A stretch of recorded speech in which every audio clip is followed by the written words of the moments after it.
गरियाबंद जिले की नई कलेक्टर नम्रता गांधी ने आज पदभार ग्रहण किया। इस दौरान कलेक्टर नीलेश क्षीरसागर ने उन्हें कार्यभार सौंपा। दस्तावेजों तथा कई तरह के पंजियों में दोनों कलेक्टर्स ने हस्ताक्षर किए। इस दौरान जिला पंचायत सीईओ संदीप अग्रवाल, अपर collector JR Chaurasia, SDM Vishwadeep Yadav, आदिवासी विभाग के सहायक आयुक्त बद्री सुखदेवे, सहायक जनसंपर्क अधिकारी पोषण साहू मौजूद रहे।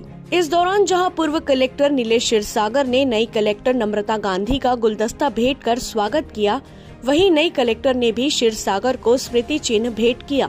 आपको बता दें कि नम्रता गांधी अब तक गौरेला पेंड्रा मारवाही जिले की कलेक्टर थी। स्थानांतरण के बाद आज उन्होंने गरियाबंद जिले में कार्यभार ग्रहण किया। वहीं गरियाबंद के कलेक्टर नीलेश क्षीरसागर का स्थानांतरण महासमुंद हुआ है।